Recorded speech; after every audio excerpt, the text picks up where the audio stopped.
actually, I don't want to give too much of an introduction because he'll speak for himself. In other words, let's say whatever he says, just either accept it or think about it. You don't have to take it as dogma or anything like that. There is no dogma. And hopefully you'll get a great message that will help you on your spiritual journey or your life journey, whatever you want to call it. So, I can say a million things, but I think I'd like to have David come up now. So, welcome, David.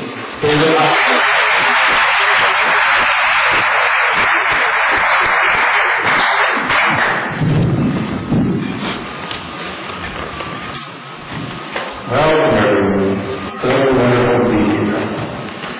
We're going to have a nice chat today and talk about love and God and forgiveness and all kinds of good stuff. And I'm always honored to come together wherever I go. And I should say, too, that I just go everywhere on invitations, because when you get into a state of joy, it's really a state of contentment. There's no way to fix, there's no way to change. You're not going to try to convert anybody, proselytize any ideas. You know, it's very much a state of all is perfect. And it's just a state of acceptance. And recently, this past year, I was in Dallas, Texas, and somebody said, well, if it's all so perfect, then why go anywhere? And I said, yeah, that's exactly why I go. Why go anywhere? Because people invite me. And I think, oh, that's fun. I'll go there. This past year was to other countries and lots of travels that have spent over the last 12 or 13 years, so I'm happy to be back out in Los Angeles. I started out my first trip when I got a calling in the spirit. I started traveling, and Los Angeles was one of the stops on the first trip when I came out through California back in 1991. Started out just kind of traveling and living on faith and, the stuff that we've heard from different traditions, like the Bible, seek ye first the kingdom of heaven, all things else will be added unto you. Look at the lilies of the field, and all of the beautiful things about just shining the light and trusting that everything will be taken care of, and that you don't have to plan for how you're going to take care of yourself. You just have to be willing. Come on in. You're right on time. We're just starting. That is beautiful. And my journey has been one of learning to trust in the higher power, the Holy Spirit, or whatever you like to call it, that voice within, this small, still voice within, and learning to be completely dependent on that intuitive voice and transcend the ego, or the voice of fear, doubt, conflict, and war, whatever you'd like to call it. So that's been my journey, and I have to say that with this transformation of consciousness just comes all this joy, this bubbling up of joy, where you feel like you're just carried along every day and every moment, because you're just floating along and you really don't have any expectations, so you can't really get disappointed, because it's always perfect, and wherever you find yourself or whoever shows up is part of that perfection. So you include everything in it. You're not trying to say, oh, that's not me, or you're not trying to reject or exclude anyone. You're just like including everything and everyone in. And it's also a path of no control. You find that when your trust is really strong in this voice, that you find you have no sense of trying to control the world. It's really like you're watching a movie and you're just enjoying it. Welcome. And you're enjoying everything that happens, just kind of like you're just watching it flowing.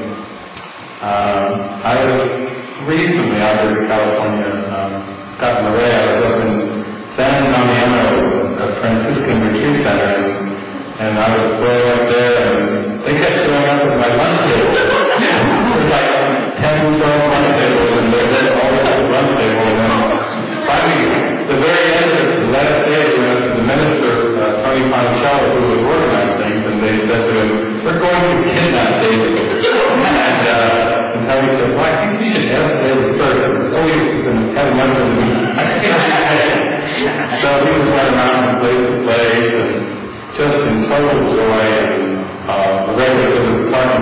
she would always, before we would get to the place, she'd say, now parking space, and we got like 6 consecutive parking spaces right up there. But it's like you're not trying to do anything or control anything, but you're just living in the joy. And then everything you do, everyone you meet, everywhere you go, just reflects that joy. And we just had brunch before we got here today, and so we were at Frank's restaurant down the street, and just the whole place was lit up, and people taking our pictures, and taking away from the whole idea of spirituality, where people talk about sacred sites or sacred places, sacred gurus. You start to get into the joy of that it's all love, and that who you are is love. And that when you're in touch with who you are, that everything around you just reflects that love. And that's really what this awakening is about. Welcome, come on in. So, I just show up at these gatherings. I never have anything planned to talk about or planned to say. I just am in a state of happiness and joy. And generally, in these kind of situations, people just start asking questions about, about the state of mind, about questions about faith and forgiveness, and how do you get in touch with grievances, and how the mind works, questions about the universe, the cosmos, and different things, metaphysical questions. I always say there's no good questions or bad questions. It's all perfectly orchestrated, so don't hold back on anything, and don't feel like there's anything taboo or whatever. Just let fly with whatever comes to your heart. Because I also feel like spirituality is meant to be practical. It's not, we don't need any more theologies. We've got enough theologies on the planet right now. Everyone's going for an experience. And that's really what religion is. It's not a theology.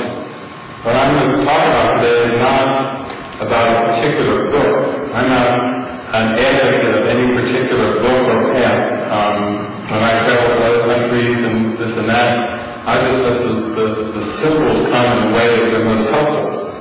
So if I'm invited to a country where they don't talk about Jesus, that's fine with me. I've done marriage this past year, and one man identifying himself as arguably atheist. And so I was like, great, happy to meet you, Arthur. And he was saying, well, I'm an atheist, but I think that if there is a God, that his name must be Arthur. I said, and he said, and I believe that we're all connected, and we're all part of one line. Hey, Arthur the atheist! We are. So I would say from the state of enlightenment that you find yourself unable to make distinctions anymore. It's not like you stop judging, you just find that you're incapable of judging. So I don't know what is believers and non-believers. What's the difference between a believer and non-believer, or someone who believes in God or not? There was a book that Jesus dictated called The Psychotherapy Pamphlet, where he said, this is from Jesus Christ, who belief in God is unnecessary, for God can be but known. In other words, the beliefs are just stepping stones, and it doesn't matter whether you even have a formal belief or not. In the end, when you learn to forgive and release all the error from your mind, regardless of what you believe in, you have an experience of God.